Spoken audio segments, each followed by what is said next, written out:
It may be a little surprise. Cost is shaping up as a barrier to greater sustainability efforts, but that underscores the latest survey on sentiments, attitudes, and perceptions in Singapore. 500 people took part in this survey.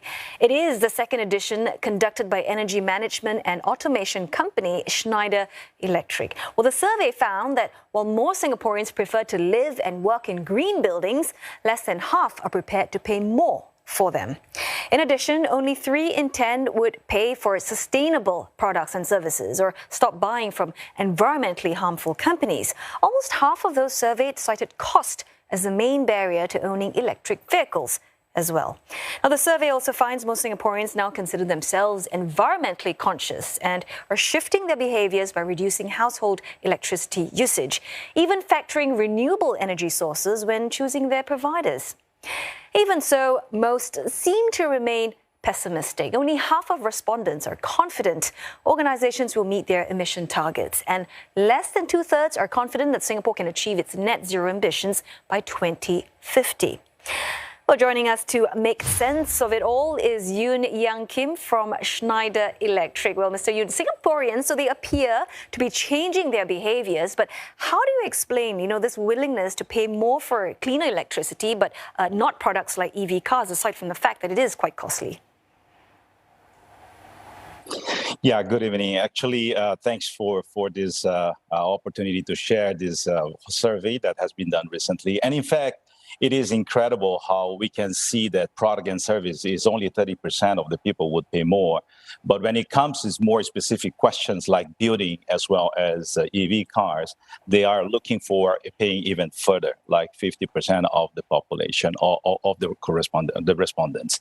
And in fact, when we look into the energy, when we talk about renewable energy as a source of energy, they are willing to pay. 80% of the respondent is willing to pay more for this. I think it's all related to essential. What is essential? What is less relevant and less priority for the population?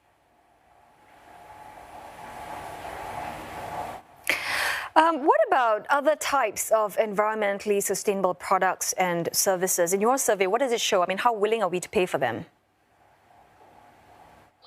Yeah, so it depends on the essential, how essential the product is, right? If you look into the energy perspective, it's very high. When it comes to the product, is specifically related to aspects on the a technology perspective. They are willing to pay for the technology and digital solutions, certainly.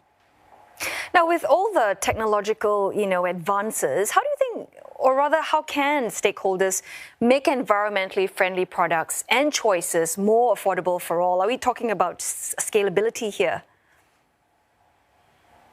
Yeah, in fact, it is, because, of course, affordability is about many things. One related to the green financing, or nowadays we have as well energy as a service. So you see more and more things as a service.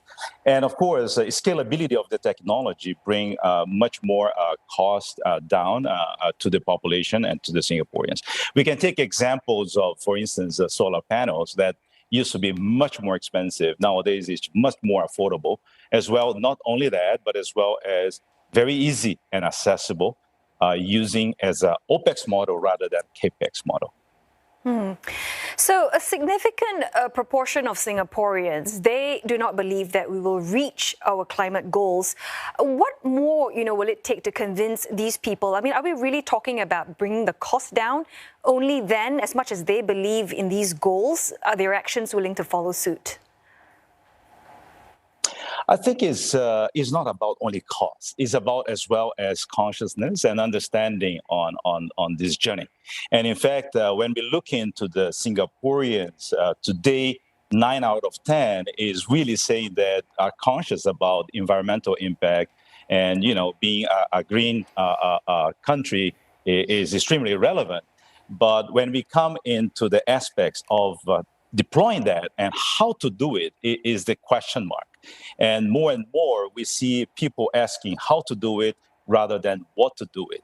And that's where we play a big role. And most of the big companies, organizations are knowledgeable on how to get there.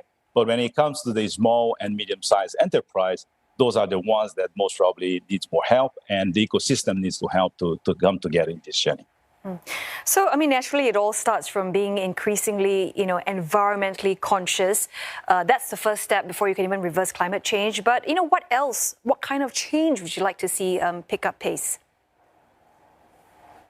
Yeah, I think it's one important element because we talk about circular economy, we talk about sharing economy, but I think one of the important elements is about intangible economy as well. And this intangible economy, it means about sharing knowledge and sharing knowledge not only in Singapore, but as well as the neighbor countries to accelerate this journey because it impacts the world, doesn't impact only Singapore, right? So that's exactly how we can bring more knowledge, bring more technology together to make sure that we can bring this journey and fast acceleration to achieve our sustainable goals.